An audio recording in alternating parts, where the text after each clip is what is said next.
Hey, what's going on, guys? It's me, Vet07, and today we're going to be going over the best possible raid builds. We're going to be trying to go over 5. I'm not sure if there actually is 5 really insane fruits, but I'm going to go ahead and try to make 5. So essentially, this is the stats. Just try to max out your melee. I only have 1500 because of PvP for, my Electro. Anyways, you also want to run Bloodthirsty, preferably. I would recommend Bloodthirsty, but if you can make a poison, poison's pretty dang good too. And I'm also going to teach you guys how to use this. So essentially, what you want to do is run up to the boss in raid, Runa, Meteor Rain, Meteor, and Pressure. So essentially, you're just going down the line. So I used Pressure a little too early there. As you guys can see, it doesn't matter though. So essentially, Runa, Meteor Rain, Meteorite. Wait like a second for the meteors to get a little bit closer, and then use Pressure. I'll show you guys what that looks like again. And then this is where Phoenix Blade will come in as well. I'll show you guys how to use that right after I use my Gravity. So Runa, Meteor Rain, Meteorite. Wait a second, just like a tiny delay, and then you can go ahead and start melting him with this. So he instantly got deleted by Gravity alone, and then my Phoenix Blade essentially finished him off because we got a little unlucky with the Meteor Rain. But we're doing 250,000 damage combos, maybe 200,000 damage on average with this build. Now this build is insanely strong. We're deleting 121,000 damage, pretty easy. Also, just for fun, we're going to be timing every single fruit I test on the boss. So essentially, I'm going to do all 500,000 HP, and I'll give you guys the time on how long it took for me to do it. So, of course, Gravity, so we're going to jump above his head, use all of our things. Look how much damage already took off. Oh, he got flung away. Uh-oh. Holy. So we're doing tons of damage. I won't try to go for too many M1s, but like, sometimes you can get enough, sometimes you can't. Oh, they came down fast. That's probably going to make me miss a few thousand damage. And spam Pressure. Come on, die. There we go. I'll put a time up right now, and we're going to be doing this for pretty much every single fruit. Next up is Venom. Now, I see a lot of people sleeping on Venom for whatever reason. Also, same stats, same everything. Just remember that. Also, Crab Armor as well.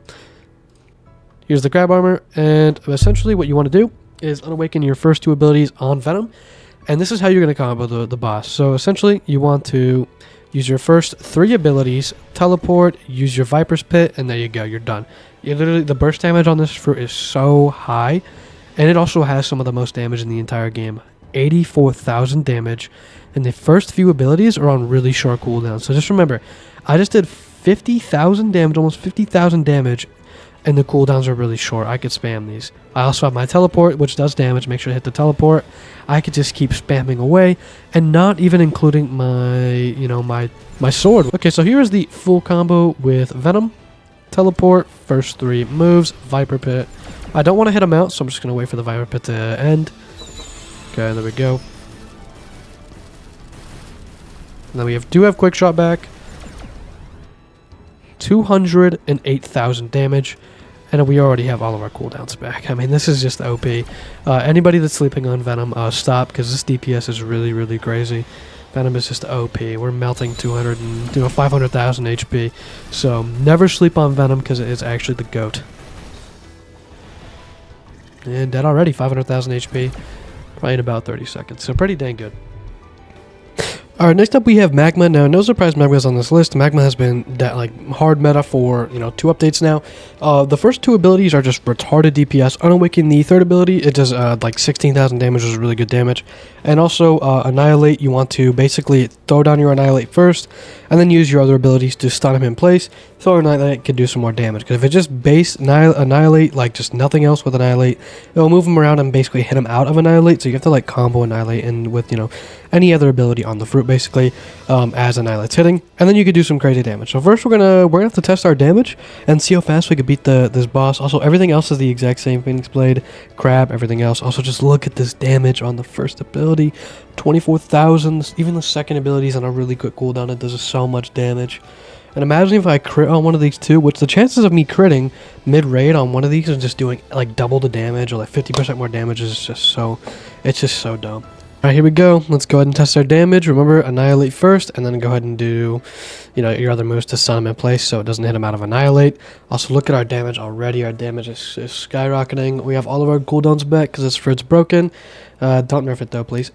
You know what they should do? They should just move some of the power, because all the power really is in the first two moves. They should just like distribute it. Like, they should rework the third ability to just make it overall just usable and better, and then they can go crazy, by putting the damage in the last ability of the ult with the long cooldown, so it just makes more sense.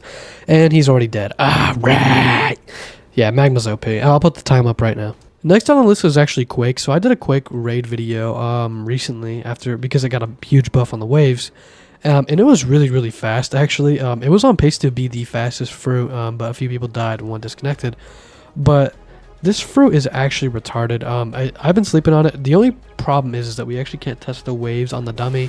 As you guys can see, we're a little bit too high up, but if we could, just imagine, and we'd be doing a lot more damage. So we'll go ahead and just test it with the first three moves and Phoenix Blade and see how well it could do. So essentially, you just want to spam the living hell out of this fruit. So go ahead and use all your abilities and then just spam.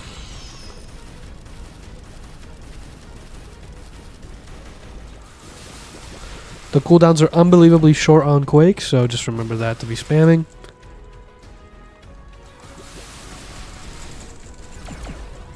Imagine if we were using the waves too. It's like a free 28,000 damage if I'm not critting.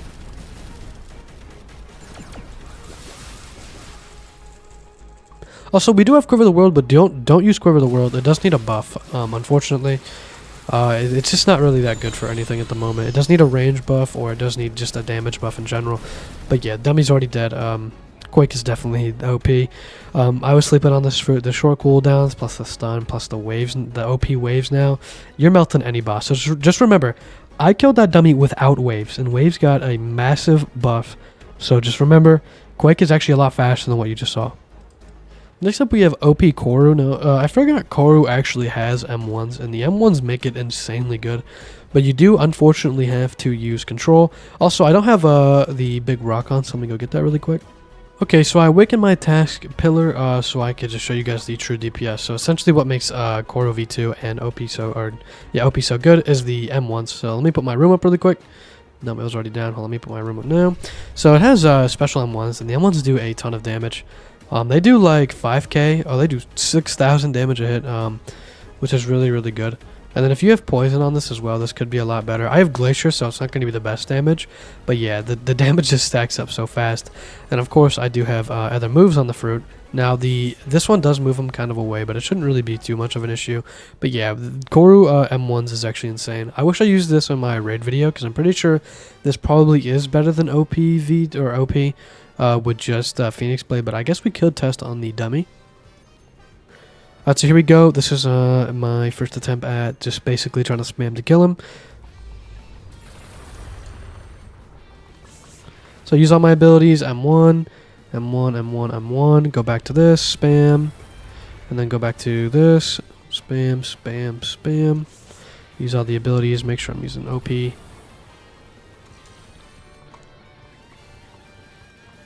Our room's done. By the way, I don't use Fusion Cut because it is kind of mid.